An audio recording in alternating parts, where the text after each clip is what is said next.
La mejor experiencia académica la encuentras en Flaxo Ecuador. Postula para el Doctorado en Desarrollo Territorial 2019-2022. El objetivo de este programa es formar académicos que contribuyan al desarrollo territorial, desde una perspectiva integradora de economía, sociedad y ambiente. Inscripciones abiertas hasta el 3 de mayo de 2019. Pregunta por las becas de estipendio, asistencia financiera y crédito educativo. Más información en www.flaxo.edu.es.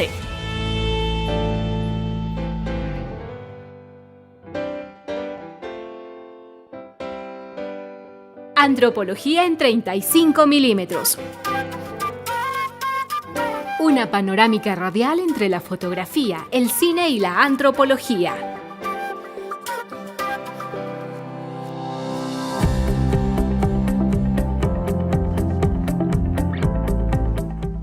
Buenas tardes, bienvenidos, bienvenidas. Qué gusto estar nuevamente en la compañía de la extraordinaria audiencia de Flaxo Radio en este espacio Antropología en 35 milímetros que ha sido propuesto como un lugar, un escenario pues para conversar sobre fotografía, sobre cine, antropología, representación, discursos y prácticas sociales, fiestas y ritualidades, estudios amazónicos, temas andinos, entre otras cuestiones. Estamos muy contentos. El día de hoy tenemos a un invitado extraordinario. Estamos también a la espera pues de que arribe también nuestro otro invitado de esta tarde.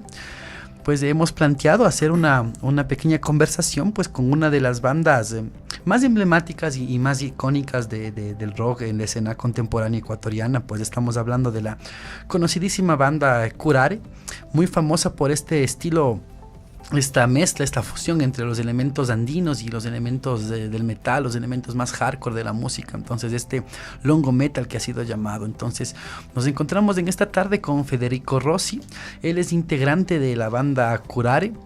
Es una persona muy interesante con quien llevamos a conversar ciertos aspectos de su vida. Él es italo-cayambeño. Y pues él fue parte de lo que sería la primera formación de Curare, el núcleo mismo en donde se creó Curare, ¿no? Allá por el año 97, pues cuando los conocidos y famosos hermanos Rosales, Juan Pablo y David, pues se juntan, ¿no? con Federico Rossi y con Santiago Morán, pues para crear un pequeño grupo que sería muy grande después en Cayambe, denominado pues Las Mosquitas Muertas, ¿no? Este proyecto por allá hasta el año 2000 más o menos. Desde entonces cuando pues Federico tiene que, decide no dar como otras experiencias musicales y se va pues por otros caminos, mientras los hermanos Rosales pues conforman junto con Eduardo Cando, nuestro otro invitado a quien estamos a la espera, pues conforman la banda Curare. Y bueno, una trayectoria pues de 4 discos y un disco en vivo son la que avala pues ya a esta banda. Estamos hablando de que Comando Urbano sale en el 2004, Revive Esperanza en el 2014 y también este disco en vivo es el Radical Acción, que es del 2006, y el disco en vivo que es del 2010, el Curare en vivo carajo.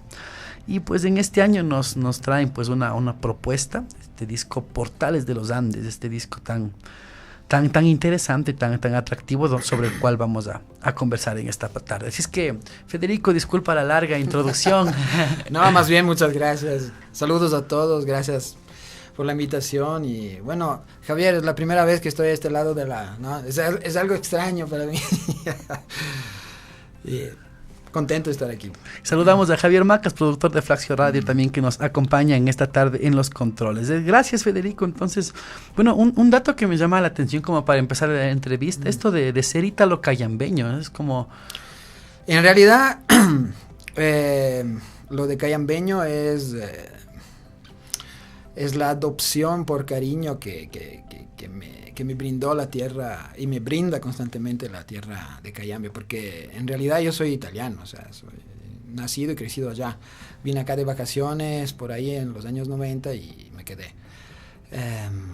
Pero he vivido mucho tiempo en Cayambe, tengo muchos amigos, mi esposa es cayambeña. Entonces, y siempre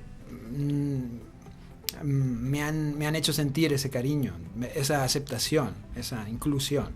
Entonces... ¿Te gustó mucho Cayambe, no?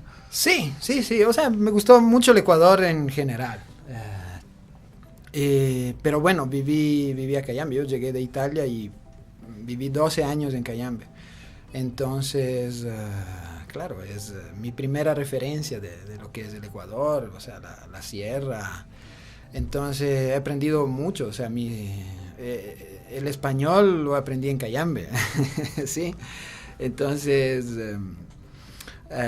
claro, es mi tierra, entonces no tengo problema en decir que soy ítalo-cayambeño. Y pues, ¿cómo fue pues cuando tú llegaste a Cayambe, tu encuentro con la música? ¿Tú cuando llegaste eras músico ya? ¿Aprendiste Sí. acá? ¿Cómo fue tu encuentro también con lo andino? Porque entiendo que allá en Italia sonaban, pues, ¿no? Conjuntos andinos, Inti Illimani, Exacto. Quilapayún. Es algo curioso porque... efectivamente sí, en mi casa crecí escuchando Inti Illimani, obviamente no solo Inti Illimani, pero Inti Illimani hacía parte del panorama Del musical, background. exacto, del panorama musical por lo menos que sonaba en mi casa. Y bueno, Inti Illimani fueron exiliados, bueno, se encontraron en Europa en el momento del golpe de Estado en Chile del 73 y después se fueron a Italia, pasaron en Italia hasta el 90 me parece. Uh-huh. Entonces en todos esos años sí, tenían presentaciones, eran parte, obviamente no de la música que mainstream digamos, ¿no? Pero sí sonaban. Entonces, claro, en mi casa yo crecí escuchando Inti Illimani también, entre otras cosas. Entonces, cuando yo llegué aquí, la música andina para mí, de todas maneras, representaba algo familiar, ¿no? Por más que yo viniera de Europa, ¿no? Entonces, claro, más bien para mí, o sea, fue súper interesante seguir investigando en lo que es la música andina, aprender a tocar. Bueno, yo llegué aquí que ya era músico, pero aquí en Ecuador me perfeccioné, estudié en el conservatorio ¿A qué edad llegaste a Ecuador? A los 20. Uh-huh. A los 20 años. Y entonces, claro, enseguida me puse a tocar en proyectos más o menos serios, tocamos covers y todo. Y el primer proyecto para mí, digamos, interesante desde el punto de vista artístico, en donde no hacíamos solo covers, sino también trabajamos en lo que es el arte, porque al final el arte es expresión. Entonces fueron justamente Las Mosquitas Muertas, que representa el embrión de lo que después fue Curar. Entonces, durante Las Mosquitas, en esa época, hacíamos covers justamente de Inti Illimani, pero ya en una onda más rockera. Y las primerísimas composiciones fusionando lo andino con el rock. ¿Te recuerdas de en esa época otras bandas tal vez que hayan estado haciendo esos intentos similares? No. ¿Y anteriores tal vez? Bueno, anteriores, como te digo, Promesas Temporales es el referente, digamos. Pero... ya que vamos por ese lado, yo te cuento que mis primeras impresiones cuando llegué aquí, digamos, o las impresiones del panorama musical ecuatoriano en los 90, era más bien súper complicado, primero, sacar un proyecto tuyo, porque tanto el público como los dueños de los bares que te brindaban un espacio para tocar, como los organizadores de eventos, etcétera, etcétera, etcétera, esperaban de ti covers, música conocida, incluso el público, ¿sí? No había esa apertura que yo veo ahora a distancia de 20 años. Veo, o sea, no solo una aceptación en cuestión de propuestas nuevas, sino también no asusta como asustaba hace 20 años la fusión entre el rock y lo andino, ¿sí? Porque ahora de hecho hay un montón por suerte, un montón de proyectos, no solo fusionando lo andino con el rock, sino lo andino con la música electrónica, con el pop, entonces con el jazz. Entonces, súper interesante y grato ver que, o sea, por lo menos ya la mentalidad se está abriendo a comparación de hace 20 años. Y las mentalidades eran muy cerradas, ¿no? Y totalmente. Veníamos hablando tras micrófonos, ¿no? Sería interesante que pensar, ¿no? ¿Qué mentalidad era o es más cerrada? Tal vez la mentalidad del metal extremo o la mentalidad como más de la música tradicional, porque ambas son como... No les gusta pues que alguien interfiera en sus fronteras, ¿no? Exacto. O sea, digamos que Curare, la característica es la fusión entre lo andino y el metal. Pero a la final, y justo ayer comentábamos, tuvimos un ensayo y regresando a la casa comentábamos justamente de eso. Somos una especie de propuesta híbrida entre las dos cosas, porque no somos ni tan metalero ni tan folclórico desde el punto de vista del purismo, ¿no? Ahora, ¿quiénes son más cerrados, los metaleros o los folclóricos? Yo te diría de igual manera, creo yo, ¿sí? Yo aquí mismo y en otras oportunidades he hablado de por ejemplo, un episodio que sucedió cuando, una anécdota chiquita, pero yo considero representativa, cuando se presentó aquí en Quito la primera vez Metallica en el 2014, obviamente desde 2-3 meses antes hasta 2-3 meses después del concierto se hablaba solo de ese concierto, la expectativa y después lo que pasó, etcétera. Y yo me acuerdo que en los comentarios de los días siguientes del concierto, en las redes sociales, me acuerdo que leía comentarios del tipo, le criticaban no me acuerdo qué integrante de la banda Mad Brain, creo que el baterista, no lo conozco, pero lo criticaban porque mientras tocaba sonreía, ¿no? Entonces decía, no, ¿cómo puede ser? Un metalero tiene que tocar enojado, ¿sí? O sea, tiene que transmitir su rabia. Esencialismo ahí, ¿no? Que limita, pues, ¿no? Entonces te pones a pensar y tú dices, a la final, eso es todo, o sea, esas actitudes van en contra totalmente de lo que es el rock, porque el rock se trata de romper esquemas, de traspasar barreras, de romper con lo convencional. Y si tú, metalero, no consideras un metalero a alguien que no se viste de negro, que no tiene pelo largo, que no tiene púas en las... ¿sí? No, o sea... ¿Qué eres? No eres un rockero, eres un curuchupa, o sea, ¿sí me entiendes? Entonces, estamos hablando de un público supuestamente abierto, el público rockero, y no. O sea, ahora, yo no he vivido la misma experiencia de mis compañeros de Curare, porque obviamente yo me salí antes de que empiece, oficialmente formalmente Curare, con el nombre Curare, ¿no? Y regresé en el 2016 recién. Pero ellos siempre me cuentan que los primeros años fueron duros y curiosos al mismo tiempo, porque no encontraban la aceptación que de pronto esperaban, solo porque de pronto se presentaban frente a un público rockero con instrumentos o con, digamos, con un lenguaje no tradicional para ellos. Ajá. ¿Sí? Y si vamos al lado folclórico, lo mismo. ¿Cómo vas a tocar folclore con guitarras eléctricas, gritando, ¿no? Cuando la característica... Haciendo poco. Por ejemplo, ¿sí? O sea, cuidando el sitio, porque si te no puedes presentarte en un teatro porque seguramente estos guambras van a destruir el teatro, etcétera.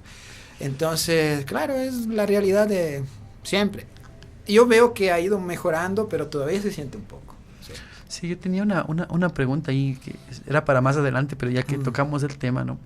Estaba leyendo en internet que, no recuerdo, una página que habla sobre la trayectoria de la banda, pues, ¿no? Y creo que es en Radio Cocoa. Entonces hace una comparación a cómo la ritualidad andina, ¿no? De estos bailes tradicionales, andinos, de danza y todo eso, ha sido llevada o sigue siendo la misma ritualidad la que se pone en escena cuando toca curare, a pesar de que la performatividad pueda ser distinta. Entonces, ¿cómo tú ves esto? ¿Crees que es llevar la ritualidad de un lado al otro? ¿Hasta qué punto se puede llevar la ritualidad? Pero, ¿qué? ¿Hablas de la máscara de Diabluma? ¿O? No, hablo del elemento performativo de las personas cuando bailan, ¿no? Ah, o sea, del pogo. El pogo, ¿no? Bueno, ese es algo, ¿cómo te digo? Coincide que la típica expresión del público metalero, que es el pogo, o sea, esta danza circular. Claro, es un poco de pronto extrema porque hasta violenta puede ser. Veloz. Claro, pero también, por ejemplo, hablando de los rituales que hacen en Cayambe, los indígenas también, hay este movimiento circular, ¿no? Entonces, yo no sé qué tan craneado pudo haber sido, pero total que hubo esta unión no solo desde el punto de vista musical, sino también desde el punto de vista de público y de ritualidad y de danza, ¿no? De disfrutar el evento musical de ese momento, que coincide tanto para los metaleros como para los folclóricos. Ajá. Pero repito, o sea, para hacer eso, para poder llegar a que todo sea armonioso, tanto los metaleros como los folclóricos tienen que tener una mente más abierta como para aceptar esa faceta que ellos no conocen, ¿no? Entonces yo creo que eso, te digo, más allá de gustos y o sea, para poder apreciar una propuesta que fusiona corrientes distintas a nivel musical, como puede ser la banda Curare, es necesario por lo menos tener de fondo, de base, empezar por una apertura mental, porque si no, es difícil de digerir, ¿no? Y bueno, quería preguntarte, que tú nos cuentas, ¿no? Que son casi 20 años de separación los que tuviste con Curare, ¿no? Sí. Entonces, ¿qué estuviste haciendo musicalmente en estos 20 años? Bueno, yo tuve también otros proyectos artísticos, ¿no? De música inédita, estuve en algunos grupos, también hice parte de las bandas de ciertos artistas poperos también de la escena pop de aquí, pero básicamente me hice chauchero, o sea, la razón por la cual yo no seguí con las Mosquitas, o mejor dicho, no quise en ese momento emprender el mismo camino del Juan Pablo y del David, ¿no? Es porque justo estaba estudiando música en ese momento y se me abrió el tercer ojo latino y descubrí la salsa y nada, quería tocar solo salsa. Además, en el bajo es súper divertido. Entonces, ¿es muy diferente el bajo de la salsa al bajo del metal, al bajo del folk? Total. Sí. Porque tiene la síncopa, el saborcito es ese, o sea, ese destiempo que para un europeo no es difícil, no es fácil asimilarlo, pero una vez que lo logras, wow, entraste en una dimensión desconocida y súper interesante y sabrosísima. Entonces dije, no, yo tengo que tocar salsa. ¿Y de hecho, te has planteado fusionar la salsa con el metal? No sé, pienso en Puya, por ejemplo. Puede ser, pero digamos que algo de saborcito de pronto se puede percibir también en el último disco. Sí, ya justo vamos a entrar, justo te iba a decir que te iba a preguntar. Pero no tan evidente, tal vez. Claro. No, puede ser. ¿Cómo ha sido, no, esta grabación de Portales de los Andes? ¿Cómo se marca no sé si esta distancia, pero cómo se marca esta nueva experimentación sonora que tiene Curare a raíz de este disco, ¿no? De tu regreso a la banda y de este disco. Bueno, los fans de la banda más fieles, que obviamente conocerán todos los discos, seguramente notarán un camino, ¿no? Que es una evolución. Entonces, cuando yo llegué a la banda en el 2016, yo en primer lugar noté la evolución musical y personal de cada integrante, ¿sí? Entonces, todo ese aprendizaje, no solo musical, sino como ser humano también, en todos estos años, cuando tú te sientas a componer y a expresarte, es obvio que vas a expresar una parte de ti. Entonces, este disco veo yo que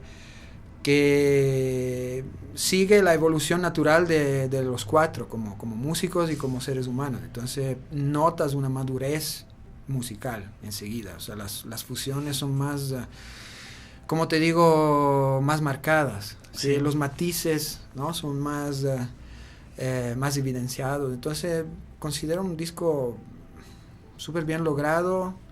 No que los anteriores no lo fueran, también lo son, pero eran parte del camino de banda, exacto, ¿no? De ese momento, ¿sí? Entonces, ¿por qué Portales de los Andes? ¿Tiene algo que ver con las letras? ¿De qué habla? ¿Cuál es el concepto del disco? El concepto que quisimos hacer es cada tema habla de un portal que puede ser un portal místico, que existe físicamente, como por ejemplo Tiwanaku, la Puerta del Sol, las pirámides de Cochasquí, Puntiachil, que es una loma sagrada en Cayambe, donde hacen rituales los indígenas el 29 de junio. Uh-huh. Se reúnen, hacen el ritual en Puntiachil y de ahí bajan al parque, que dista unas 5 o 6 cuadras, y se toman metafóricamente la plaza, ¿no? El 29 de junio, que es el Inti Raymi. Entonces, y al lado de estos portales físicos, hay portales más abstractos, como por ejemplo, hablamos de amor también, uh-huh. Los hijos, ¿sí? Hay una canción que se llama Semilla, Semillas del Cosmos son los hijos. Y portales internos nuestros, ¿no? O sea, que son parte del camino interior de cada uno, del crecimiento interior. Entonces, tanto portales físicos como para acceder a otras dimensiones, como portales más íntimos, más internos de cada uno. Entonces, cada canción habla de un portal. De un portal, y obviamente el portal simboliza el ir más allá, cruzar una línea, ¿no? Obviamente hacia adelante, ¿no? Hacia atrás, ¿no? O sea, para mejor. Entonces, todo lo que es evolución del ser humano se puede representar también como, o sea, o mejor dicho, el portal puede representar el paso, ¿no? De un lado hacia el otro. Entonces, ¿no? Y musicalmente también puede ser un paso, ¿no? Porque, como tú dices, se notan esos matices, Sí, obviamente un integrante nuevo también cambia un poco, ¿no? Porque un grupo de personas, si lo tomas como una sola identidad, es parte de de los elementos que lo componen. Entonces, Curare siempre, o por lo menos en los últimos años, ha tenido siempre 4 integrantes. Entonces, le reemplazas uno por otro, obviamente la identidad en general del grupo cambia. Claro. Eso sucede en un grupo de estudiantes, en una familia, grupo, claro. En cualquier grupo de personas. Uh-huh. Entonces, la manada ha cambiado porque hay un individuo diferente. Entonces uno salsero, dices tú. Bueno, yo no soy solo salsero. De hecho, después de mis años salsero y volví al rock porque esa en realidad es mi esencia más que la salsa. Pero no me disgusta para nada. De vez en cuando una chauchita de salsa. De hecho, en abril salió unita, entonces ya va a ser divertido. Bueno, y hay personas, y se puede también leer en internet, que a veces le encasillan o piensan en la salsa también como uno de los subgéneros del rock también, ¿no? Entonces, ¿qué opinas de esto? ¿Sí? De la salsa como subgénero. Ajá. Es que, mira, para mí el rock no es un género musical. O sea, el rock es una actitud musical hacia la vida, o al revés, una actitud de vida hacia la música, ¿sí? Entonces, si tú ves el rock de los 60, o sea, en los 60 se consideraba rock algo que ahora nadie consideraría rock. Claro. Tipo Bob Dylan, Claro. hasta los Beatles. Y en Ecuador los Corvettes. Por ejemplo, Ajá. ¿sí? Entonces, no, el rock es la actitud. O sea, el rock es romper esquema. Por eso te digo, entonces, el hecho de que uno venga y diga, yo soy rockero porque me visto de negro, tengo pelo largo y escucho metal. Bueno, pero para mí eso no quiere decir ser rockero, ¿no? O sea, va más allá, ¿sí? El rock. Entonces, hablando de la salsa, depende, o sea, claro, o sea, si Rubén Blades para mí es bien rockero, ¿Y Lavoe, por ejemplo? Como Héctor Lavoe, como Ditú, bueno, hay algunos. La Fania, ¿no? En general. Claro, la Fania. Entonces, claro, si me hablas de esa salsa, yo te puedo decir, claro, si la queremos considerar rock, de ley, claro, sí. Pero si me hablas de pronto de la salsa romántica, eso es gusto mío personal, no me gusta tanto como la salsa clásica o el son cubano, pero claro, respetable. Claro, ¿no?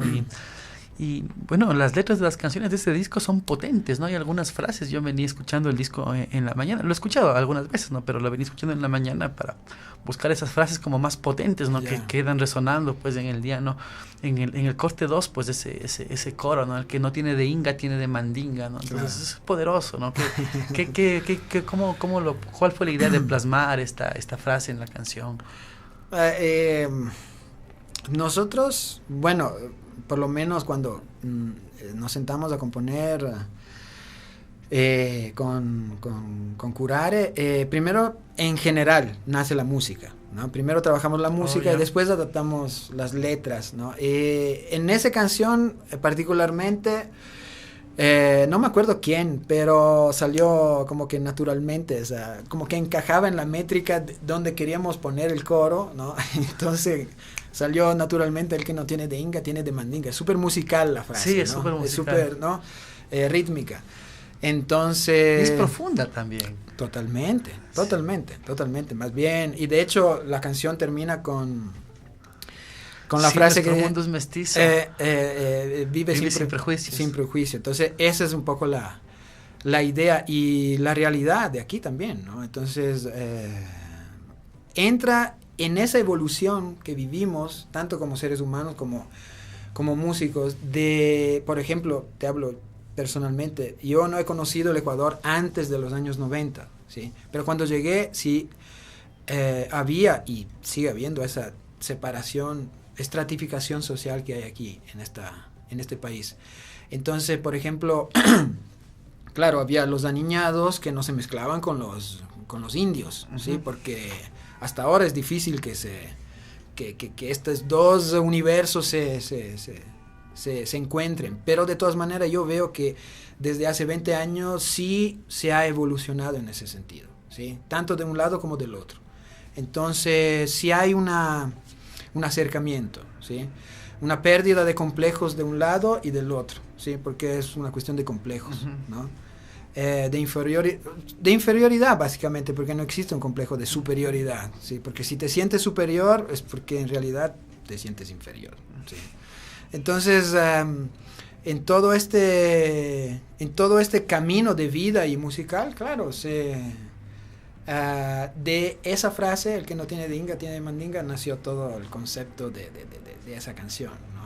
Además, tiene su carga afro y claro, te evoca también no solo la cultura indígena de la sierra con la cultura, digamos, mestiza, sino también hay partes negras, ¿no? Entonces, sí, porque eso me parece interesante, ¿no? Esto en la maestría pues que estoy cursando, pues pensar cómo se ha negado pues el componente afro de las ciudades, ¿no? Se dice los afros están solo en Esmeraldas y solo en el Valle del Chota, pero la cantidad de afros que están en las ciudades, claro, que conviven, sí, ¿no? Entonces, y que no escuchan pues bomba, claro, y eso, sino que escuchan géneros urbanos, claro, ¿no? O sea, Esto es lo interesante, pues, de la interculturalidad. Y hay una frase en esa canción donde dice también resiste Valle del Chota, Sí. ¿no? Así es como... Eso fue coyuntural en el momento en que la estábamos grabando. Había protestas. Creo que había muerto un chico en enfrentamientos con la policía, me parece. Entonces, no me acuerdo si el Juan Pablo o el David gritó esa frase durante las grabaciones, pero bueno. ¿Fue espontáneo? Sí. Ah, pues Sí, mejor, sí, ¿no? sí. Qué genial. Por Sí. eso suena con fuerza, ¿no? Sí. Sí, porque sí se nota total. la fuerza. Claro.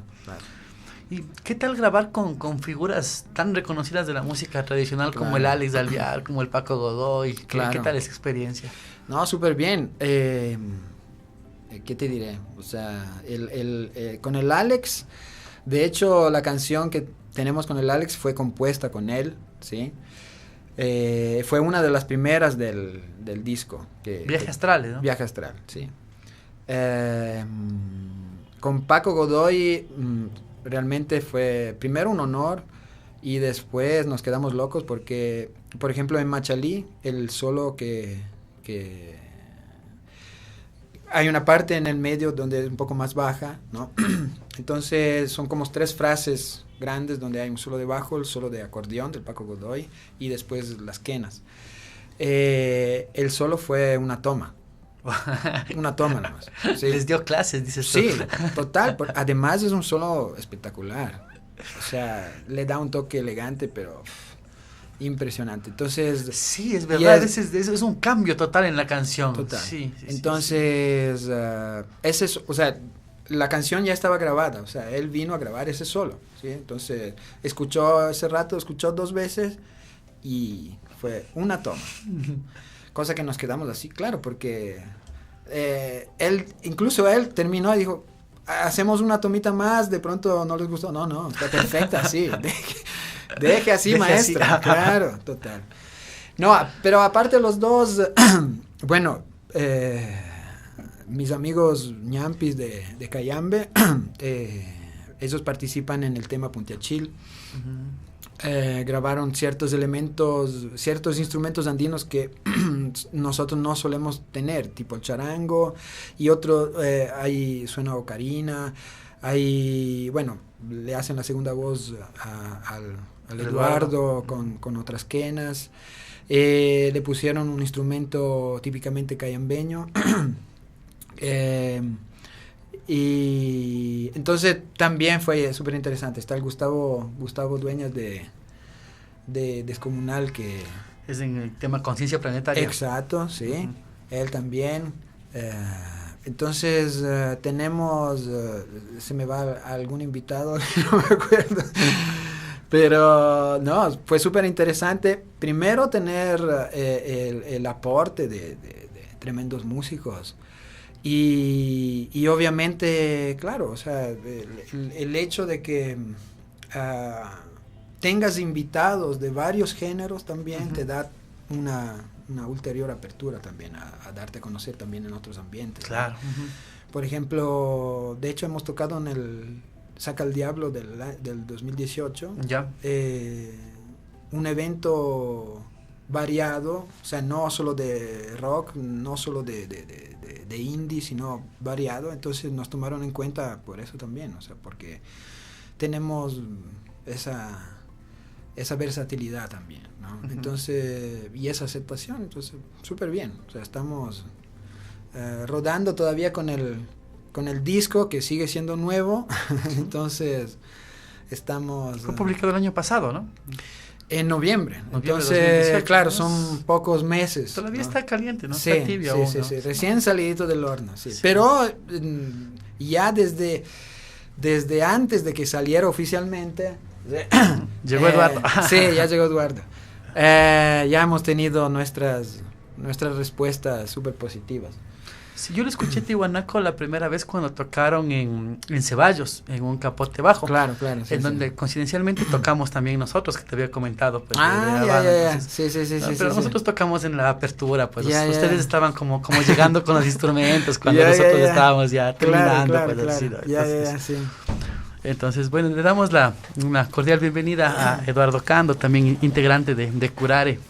Es el compañero que toca los vientos también, integrante, miembro original de la agrupación, estuvo en todos los discos también. Entonces, gracias por acompañarnos, Eduardo. Él también sigue la maestría de Antropología Audiovisual, Antropología Visual aquí en Flaxo. Buenas tardes con todos, mil disculpas la demora, nos surgió un inconveniente con las obligaciones para el Estado, entonces tuve que resolver eso, pero ya estoy aquí. Saludos con todos y gracias por esperar. Genial. Vamos a hacer unas preguntitas a Eduardo antes de continuar, ¿no? Porque teníamos algunos elementos de análisis, ¿no? Yo te quería empezar preguntándote sobre el evento de rock que hubo acá en Flaxo. Entonces, ¿cuál es tu análisis sobre? Porque acá en Flaxo hace algún tiempo, creo que fue como 4 meses, hubo un primer encuentro sobre unas jornadas de rock en donde tú fuiste un expositor. Entonces, más o menos, ¿cuál es tu análisis? Más bien dicho, ¿qué expusiste tú en esas jornadas? Yo estuve ahí, pero me gustaría que me cuentes como a la audiencia. Creo que fue un poco menos también, como unos 2 o 3 meses, ¿no? Debe de ser más. Bueno, no me acuerdo bien. Creo que fue en octubre. Creo que fue en octubre. Sí, aún no entraba yo todavía a clases, por eso. Sí, creo que fue en octubre. Desde mi perspectiva, un evento bastante importante, interesante, porque en los últimos años ha habido una escasez de investigación académica en torno al rock. Creo que hace algunos años atrás hubo un boom así del rock como objeto de investigación, como objeto de estudio.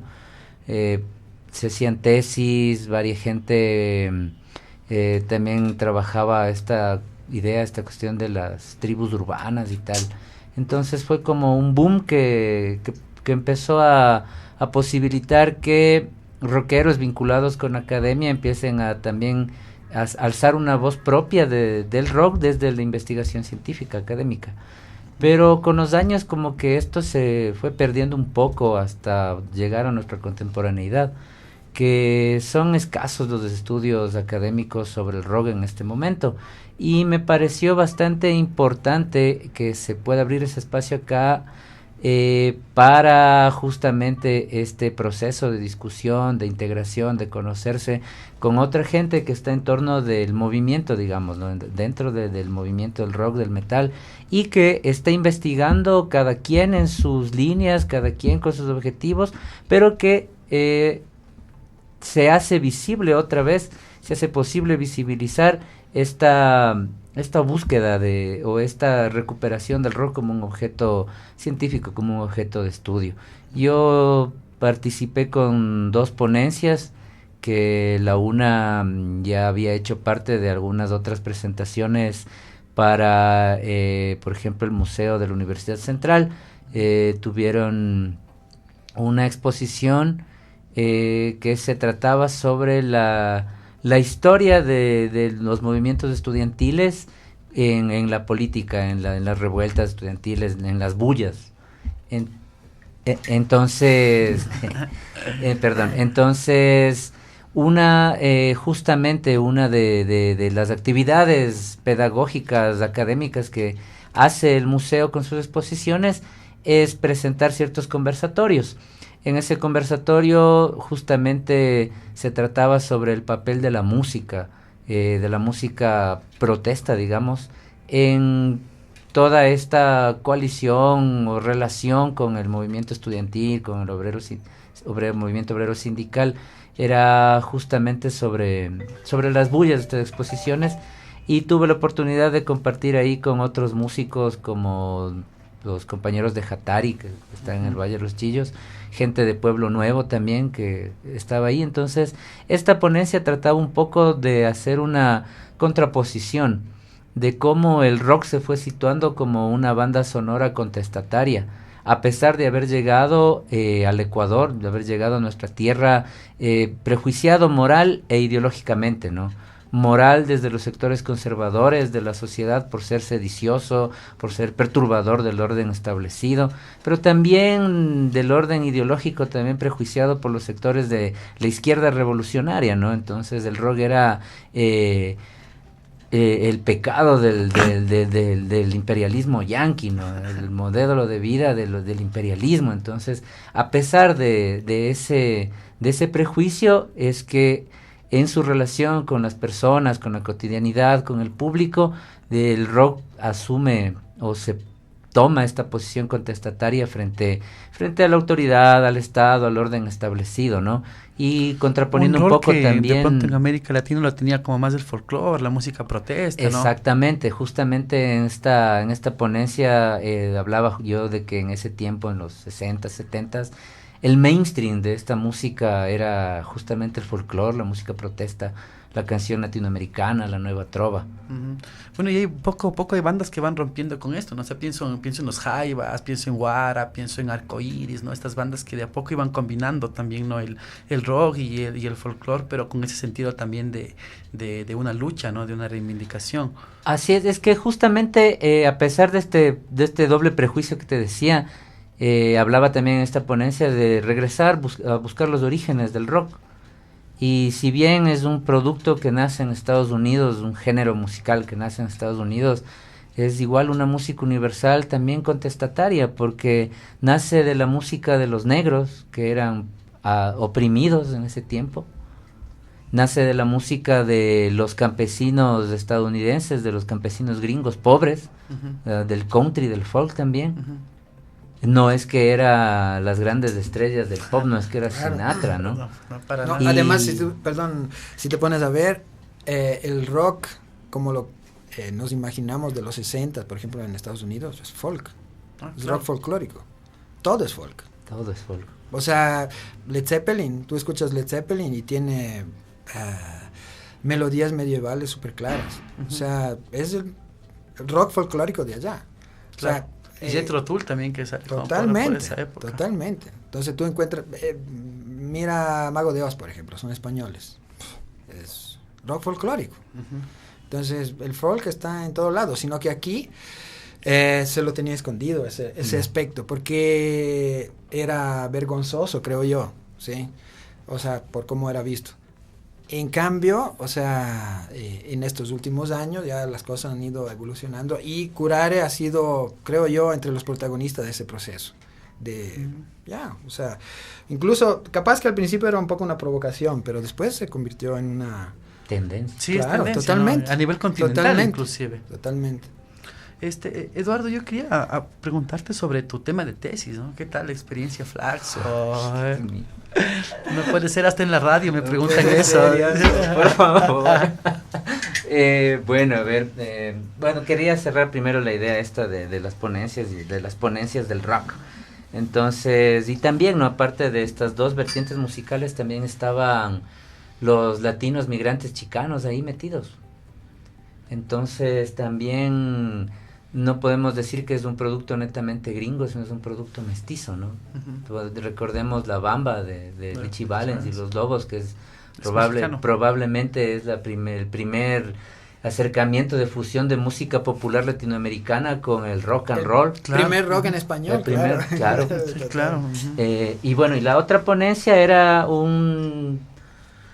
una suerte de etnografía visual a través de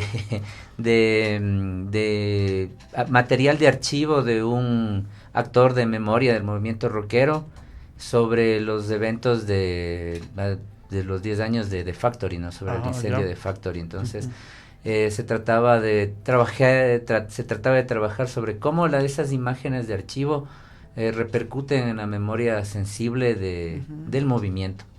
Entonces, más o menos fue esa la idea, con el aporte también que este trabajo va a ser publicado en un libro de investigaciones sobre el rock a nivel latinoamericano, ¿no? ¿Cómo se llama el del documental? ¿Cuál documental? El donde salimos igual nosotros. La memoria es dispersa a veces. Sí, la memoria es dispersa. Pero bueno, es un compañero estudiante en una universidad en Estados Unidos, también rockero metalero, que también tiene como objeto de estudio académico el rock. Y ahora sí, hablando de la tesis, complejo. El proyecto se llama Experiencia Sonora en Tránsito. Trato de llevar, de dar un saltito más a los estudios de paisaje sonoro, ¿no? Hasta ahora todo lo que, la literatura, todo lo que se ha construido alrededor del paisaje sonoro no tiene o no tenido o no tomaba en cuenta que para que sea un paisaje sonoro hay alguien que escucha. Entonces el paisaje sonoro como un objeto dado a la experiencia, dado a la conciencia humana, se convierte en experiencia de vida. Entonces estoy tratando de primero cuajar el marco teórico, que todavía tengo muchas cosas que tejer, pero a la par también haciendo ya el trabajo de campo, saliendo con los vecinos del barrio, con la particularidad de que lo hago en el barrio donde vivía, que es Monjas, acá Jardín del Valle, que yo le puse así como hipotéticamente es un barrio semiperiférico porque dependiendo de la hora está más cerca o más lejos del centro de la ciudad. Entonces la gente tiene otras ciertas dinámicas, entonces la idea es caracterizar qué le hace especial al barrio desde el punto de vista de la experiencia sonora y por qué la gente tiene casi todos la necesidad de salir del barrio, cuál es la diferencia de esta caracterización sonora del barrio, cuál es la diferencia a lo que viven afuera del barrio, en sus estudios, en sus trabajos. Entonces también es un poco entender esta idea del tránsito, no como el fenómeno de subirte al bus y hacer el viaje, sino el tránsito como la categoría de búsqueda, de salir de algún lado para buscar al otro.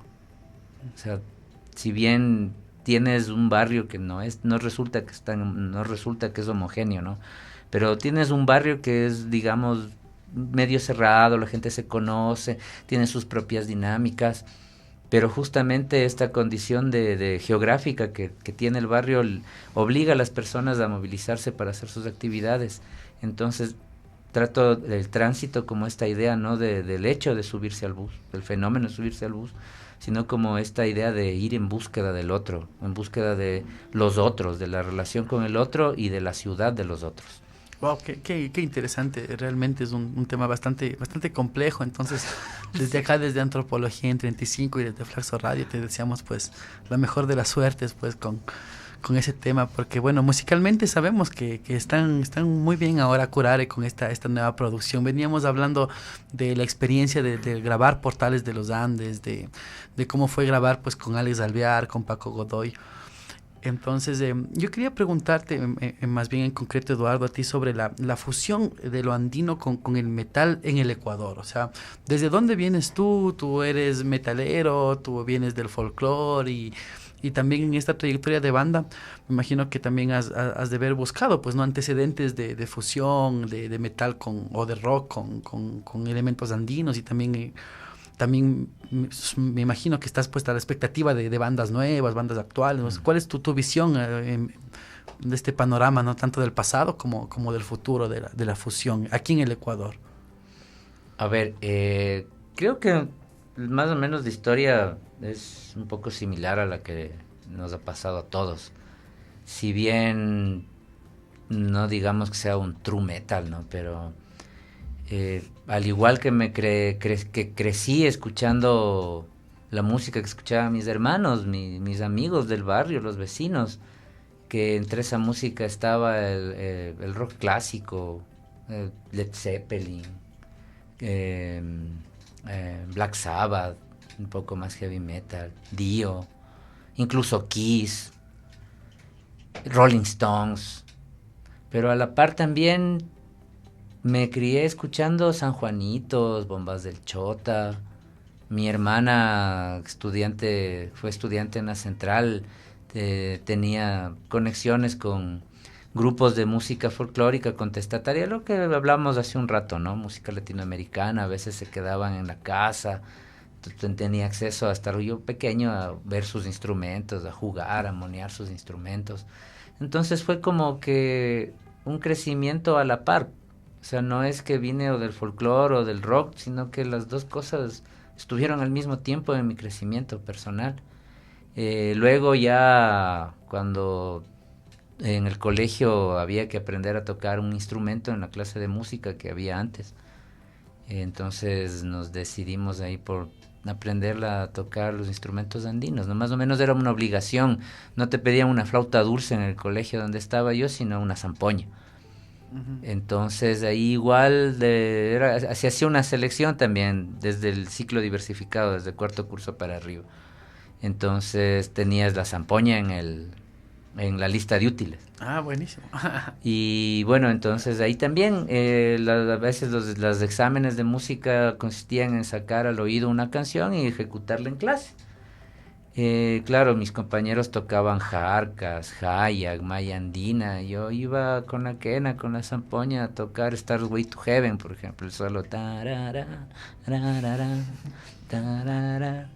Y ahí se hacía también una selección de los que tocábamos mejorcito, y había un grupo como de 50, cuando fue más grande eran casi 100 zampoñistas, así era como una tropa de sicus, que igual tocábamos covers de música latinoamericana acompañados de la banda del colegio, que era teclado, bajo eléctrico, guitarra eléctrica y batería. Entonces ya desde ahí eran estas versiones que hacíamos con este gran conjunto del colegio, ya no eran versiones netamente folclóricas, sino también ya un poco más rock pop. Y ya desde ahí entonces venía ya en mí la gana de fusionar, de decir, estos instrumentos son tan universales, no necesariamente son solo para hacer folclore. Claro. Y luego ya les conocí al David, al Juan Pablo, y ya nos juntamos con la idea y empezamos a hacer la fusión que ahora tenemos. Y en cuanto al pasado y presente de la fusión, no en tu ámbito personal, sino más bien como ves en el país, otras bandas, esta movida, ¿cómo la has visto? Es interesante también lo que decía el Fede, ¿no? Por este complejo de esta situación racial, colonial.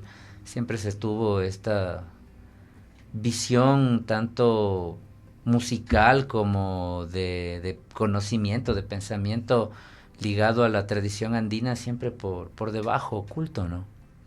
Creo que referentes importantes en el pasado de lo que yo escuché ecuatorianos, me quedo bastante con Promesas Temporales, y cómo de todo este mestizaje de músicas, de géneros, llegamos a hacer lo que estamos haciendo, y cómo se sale de este complejo, ¿no? De este complejo racial, colonial, y se empieza a volver una tendencia no solo aquí en Ecuador, sino una tendencia mundial. Tú buscas folk metal y tienes folk metal mongol, con instrumentos mongoles, en China, no se diga en Europa, ¿no?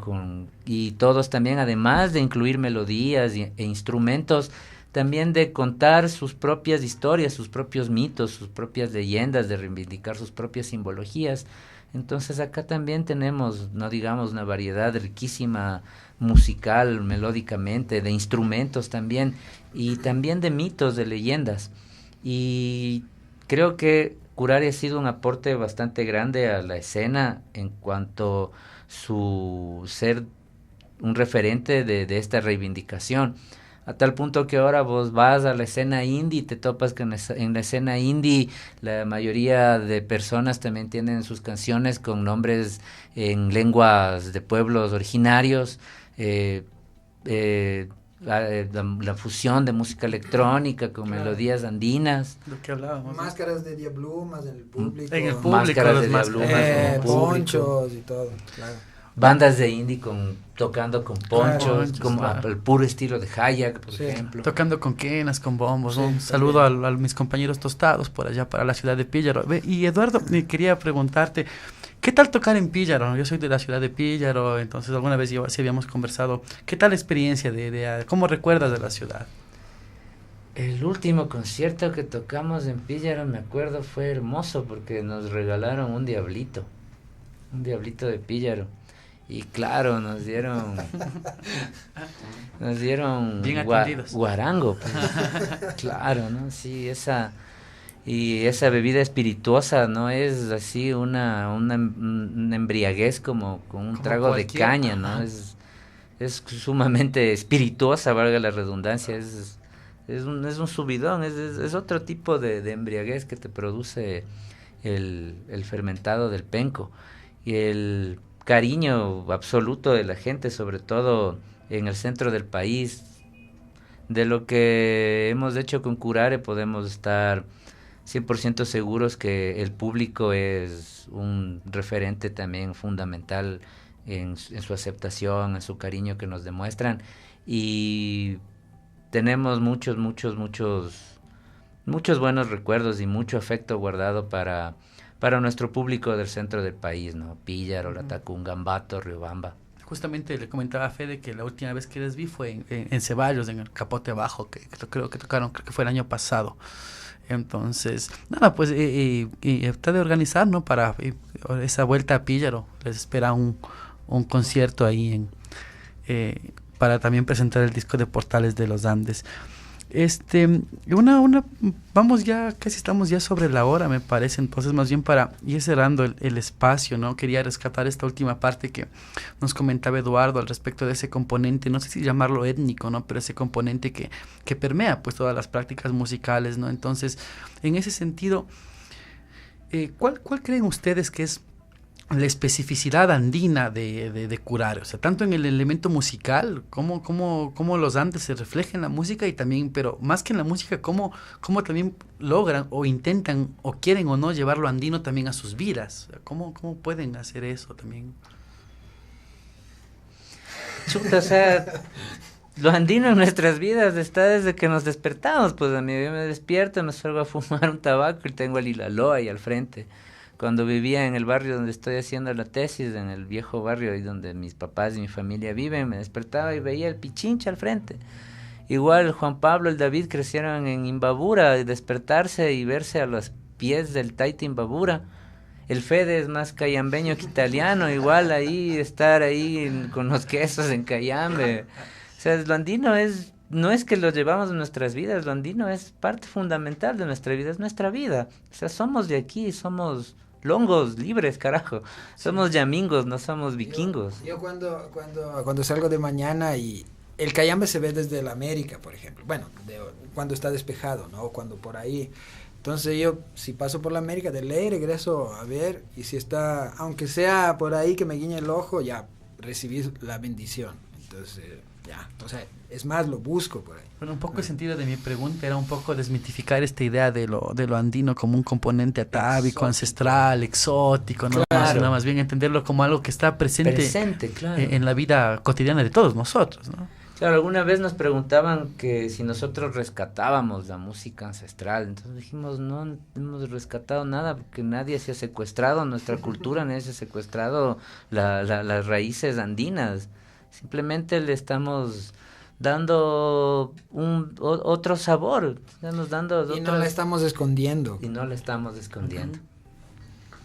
Bueno, entonces, volviendo, creo que vamos ya a cerrar pues el espacio, ¿no? Realmente ha sido un gusto contar con la presencia de Eduardo, de Federico. Hemos conversado algunos temas interesantes, ¿no? Entonces, realmente creo que vamos a cerrar el espacio más bien despidiéndonos y saludando pues a todas y todos los fanáticos de Curare, pues que realmente son los que han también estas legiones de seguidores, pues son las que hacen que este estilo y esta trayectoria de su banda, pues de Curare, sea pues una parte importante en la historia del rock contemporáneo, ¿no? Entonces creo que van a pasar años y su nombre va a estar ahí como algo importante que pasó pues en el rock ecuatoriano. Entonces, unas palabras de despedida ya para finalizar, Eduardo o Federico.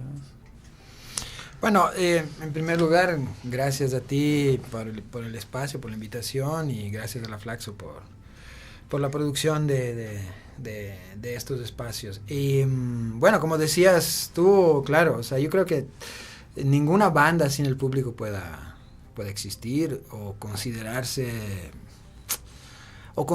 que o ver reflejado el trabajo que hace.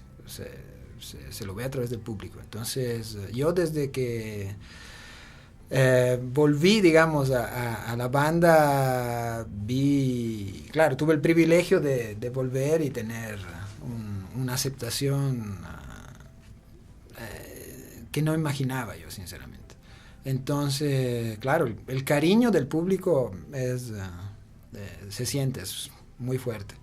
Entonces, gracias a ellos, evidentemente Curar está donde está, y sobre todo, como te decía, yo veo que yo siempre digo misión cumplida, porque después de 20 años se ve reflejado, o sea, todavía falta, creo yo, para llegar a un panorama musical ya más integrado y todo, pero veo ahora es grato ver que hay muchos proyectos de fusión de música andina, de música tradicional, con el rock, con el jazz, con el pop, con la electrónica.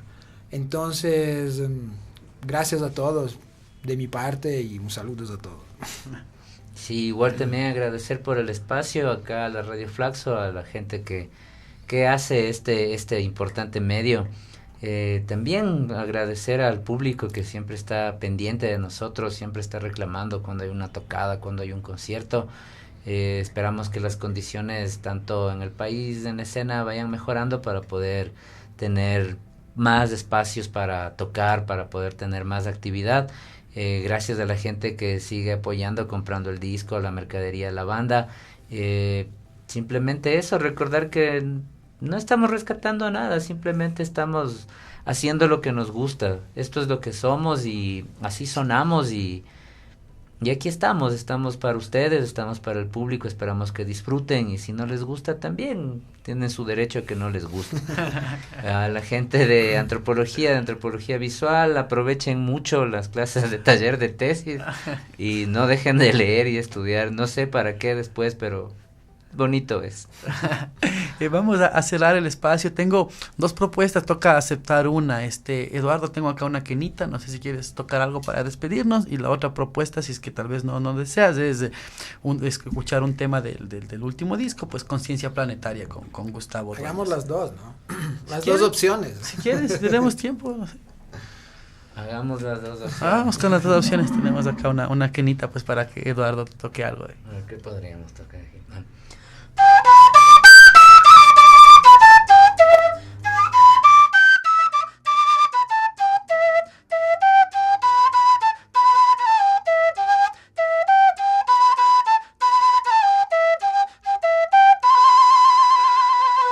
Esa es la melodía de Puntiachil, la canción que cierra el disco Portales de los Andes, un tema inspirado en el cayambe, de donde viene el Federico. Y ahora sí, vámonos con Conciencia Planetaria Unida, que también es parte del nuevo disco. Busquen su video en el YouTube y sigan a la banda, síganos apoyando y sigan escuchando Radio Flaxo. Y sigan Flaxo Radio, y nos vemos la próxima semana en Antropología en 35 milímetros. También en Contrapunto estaremos hablando el lunes de José María Arguedas, Los Ríos Profundos, de este libro que es un guayno de 300 páginas. Nos vemos el próximo lunes. Estuvo con ustedes Fernando Endara. Hasta la próxima.